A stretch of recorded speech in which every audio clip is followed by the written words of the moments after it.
Hi Libra, this is Jav. Welcome pa sa ating channel. Ito ang inyong daily gabay tarot reading. Kung naka-resonate kayo, comment down. Kung hindi kayo naka-resonate, ibigay niyo po sa iba kasi channel reading po ito. This is for you, Libra.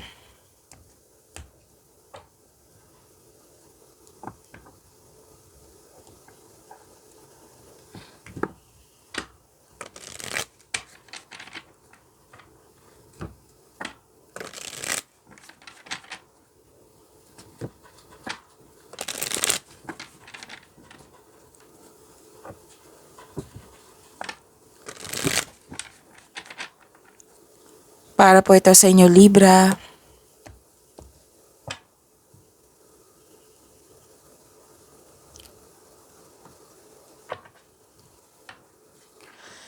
Maraming salamat po sa inyong patuloy na suporta at maraming salamat din po sa mga hindi nag-skip ng ads. Gamitin ang reading na ito bilang gabay lamang. Sa mga hindi pa nag-subscribe, subscribe na po kayo at click bell notification para malaman nyo na may bago tayong video. Para sa mga gustong magpa-reading, comment po kayo ng personal reading. Again, comment kayo ng personal reading and check my reply sa comment section.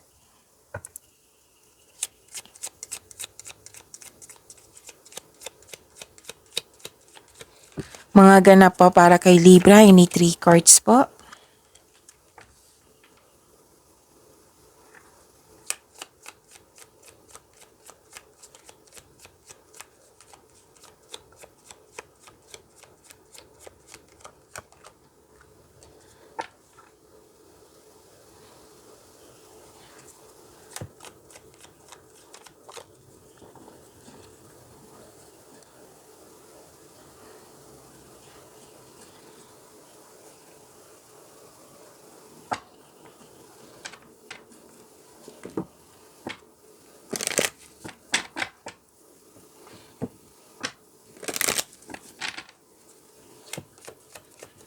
Message po, Spirit's Guide para kay Libra, ini 2 cards po.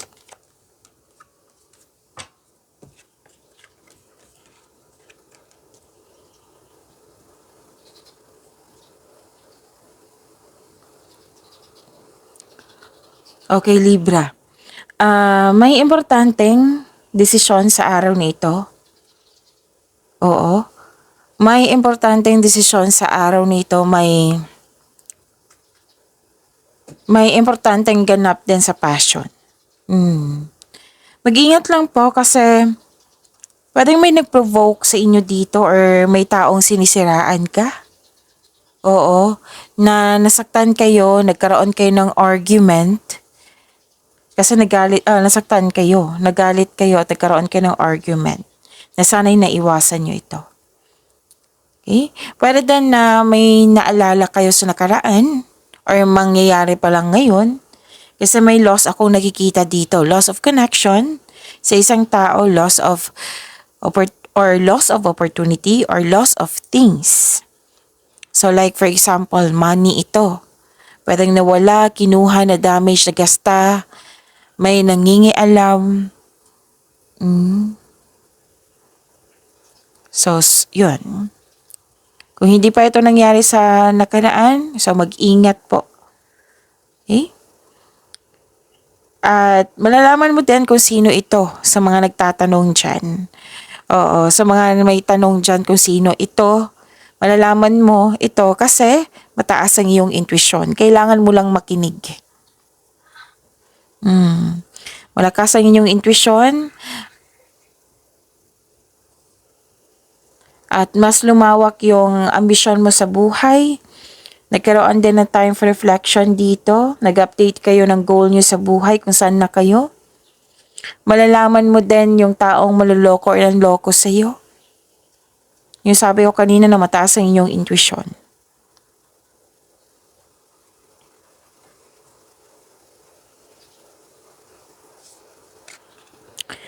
Message for you, a time for healing. So may blessing dito na for healing. So claim niyo po itong healing na ito. At kung may hindi nagkaroon ng pagkakaunawaan or hindi naayos, oo, kailangan ng adjustment. Nanyo. Adjustments are required. So, kailangan po ng adjustment. Kung nagkaroon kayo ng hindi pagkakaunawaan sa isang tao, kasi may argument dito, right? May tao sinisiraan ka. So, kung may pagkakataon na para mag-usap kayo, improve your communication skills, at kailangan po ng adjustment para magkasundo kayong dalawa. Sa lahat ng mga hindi nagkaroon ng hindi pagkakaunawaan, kahit ano man yung sitwasyon yan, kung hindi man yan sa tao, o kung hindi man yan tungkol sa tao, kailangan po ng adjustment. Okay?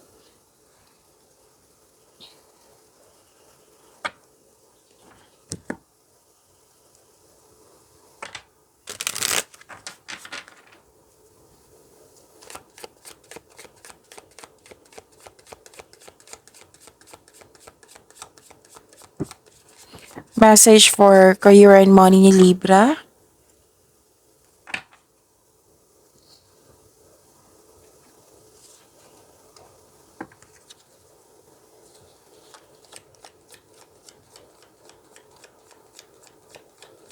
Message for love life ni Libra.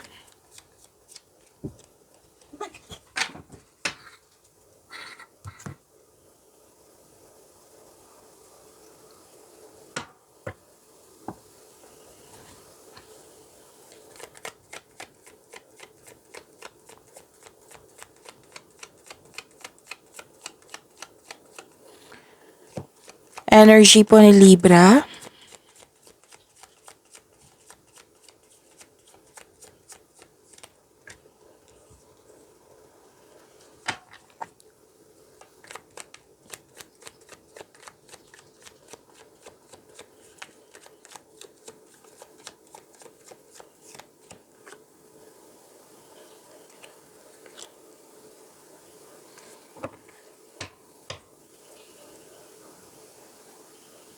Kung may narinig kayo or may nakita kayong repeating message, meaning to say, pinupush ng cards niyo yan.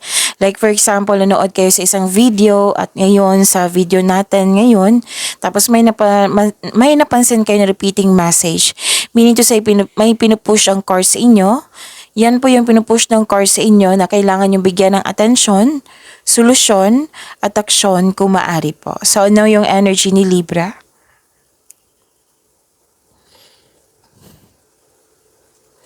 May concern kayo, sa taong greedy or self-centered na tao.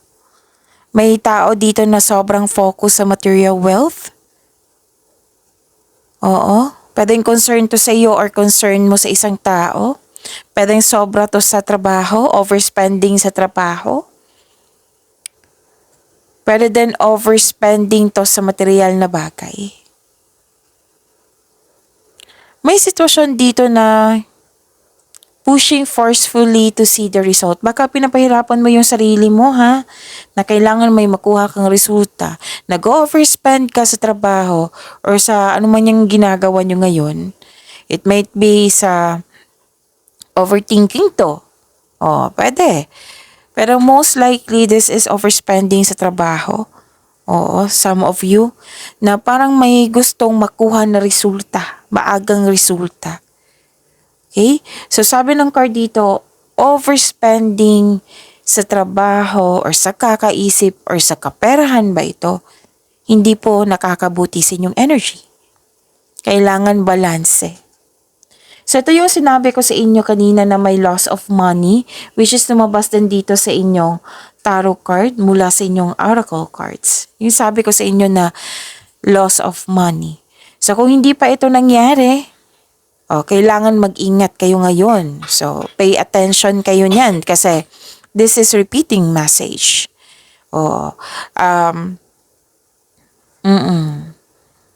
Kasi loss of money is pwedeng nawala, kinuha na damage, nagkasta, ninakaw, or may nangingialam. Kasi may pwedeng concern to sa iyo, ha, or concern mo to sa isang tao. Kasi may concern ka, sa hindi marunong mag-handle ng money.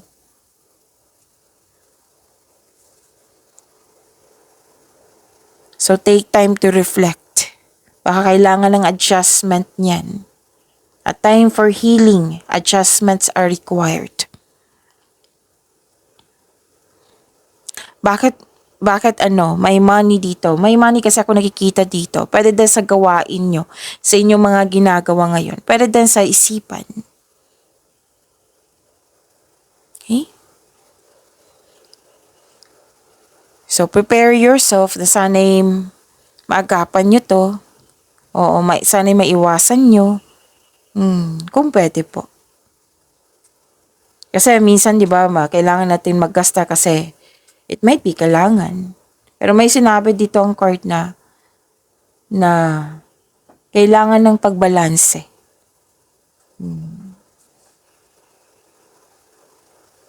So, take time to reflect. Take chances kasi malakas ang inyong intuition.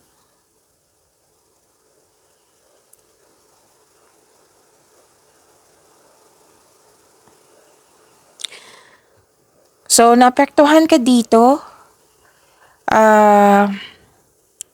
Libra. Dalawang card mismo nagsabi dito mula sa inyong oracle cards na nag-clarify.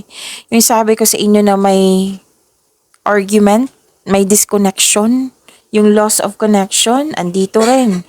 Dalawang card na nagsabi dito at dito rin sa dalawang card sa oracle cards and tarot cards sa mga bago dito.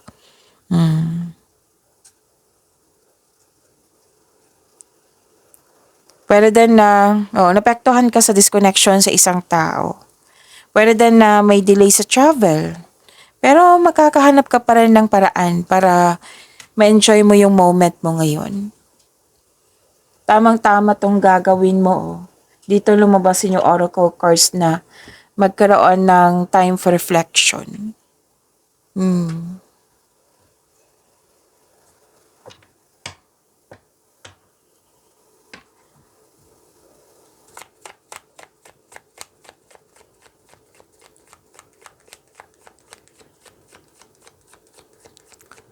Career and money ni Libra.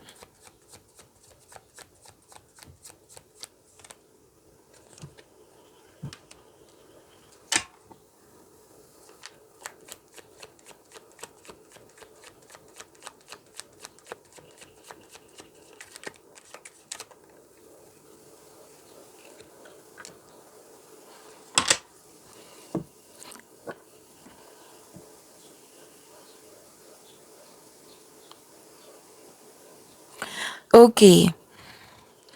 Sa career and money nyo, may nakita ko dito na may gusto makipagkita sa iyo ngayon. Actually, pwedeng makulit yung energy niya. May kasalanan to sa iyo. Kasi na-realize niya, na-realize ng taong ito at gustong humingi ng tawad. Pwedeng mag-contact to sa iyo niya ngayon. Or nagpapatulong sa ibang tao para makausap ka lang. Kaya pala may sabi dito, a time for healing. May nakita rin ako dito hindi ka kontento sa kinikita mo ngayon or sa posisyon mo sa trabaho. You want more. So sabi ng card nyo dito, there is something better for you. Kaya itong disappointment na ito is temporary lamang.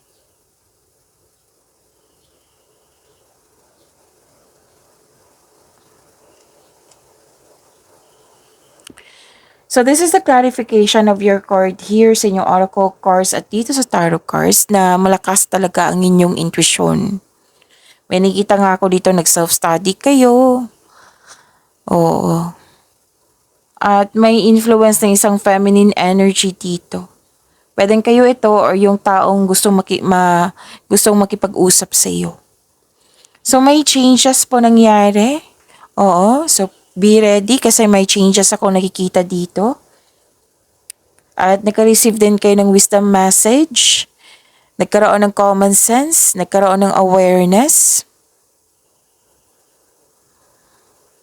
So sabi ng card dito, follow your intuition in making financial or business decision. So this is decision also. gagawa talaga kayo ng desisyon.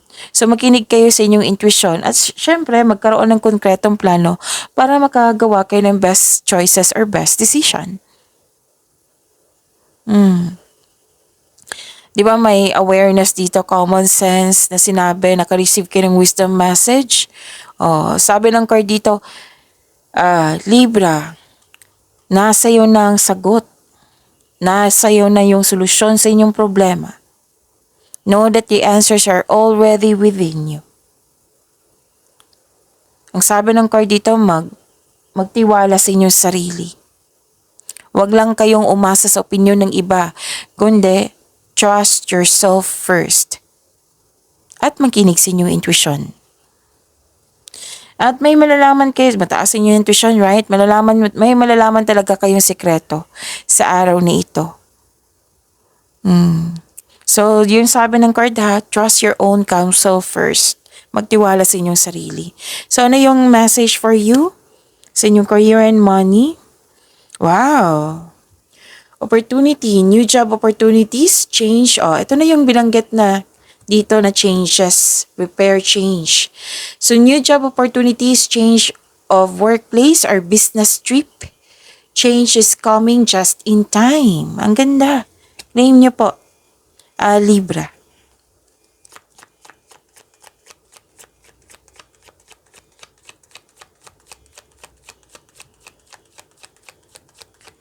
Love life, self-love, partnership, and romance ni Libra.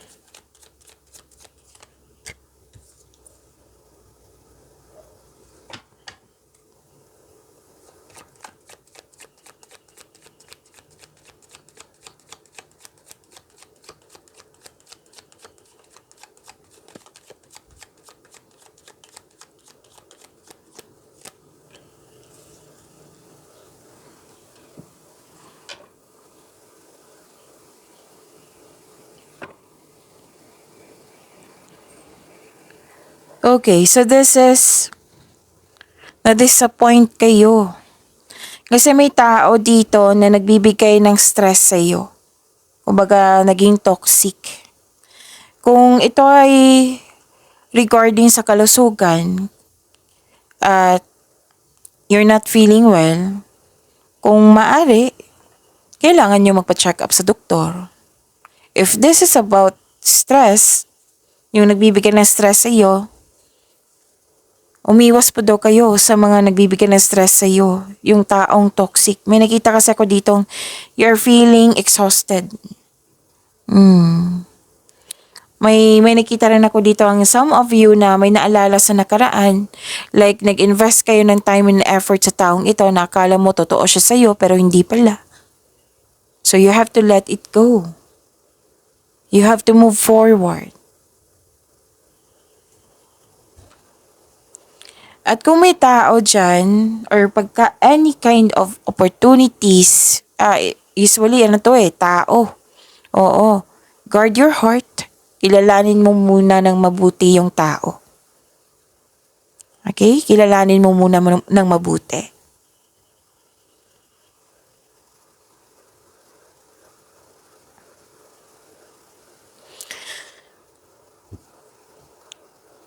And this is, may hinihintay talaga kayo.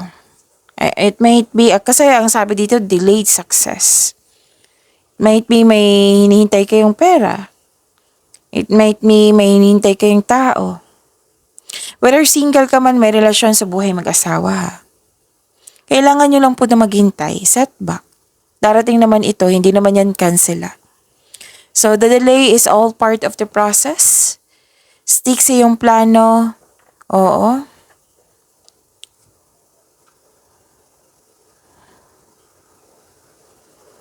So, yun.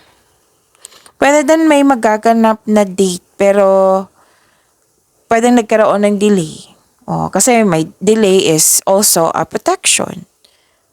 Delay is may dahilan yan. Okay? So, what's the message for you, Libra? Power. You instinctively know what is right for you and you have the power to say no or to walk away at any time. It might be yung taong gusto makipag-usap sa iyo.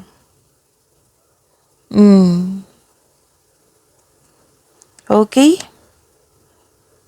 Pero nasa iyo naman kung kausapin mo siya or hindi mo siya kausapin. If hihingi ito ng tawad, you can forgive this person through your mind and heart. Pwede mo naman siyang replyan through email or SMS, di ba? Oo, na hindi na kailangan magkita kung may trauma kayo, if you're not okay pa. Pwede mo naman siyang napatawad na. Pero yung sitwasyon, hindi pa. Pwedeng ganun. Pero ang advice dito, you have to let it go. Forgive yourself. Forgive the situation. Forgive this person. Para magkaroon ng inner peace. Okay? Kaya nga may sabi dito, adjustments are required. It's a time for healing, Libra. Pag-imanin niyo po yung blessings sa binigay sa inyo, Libra. See you tomorrow. Maraming salamat po.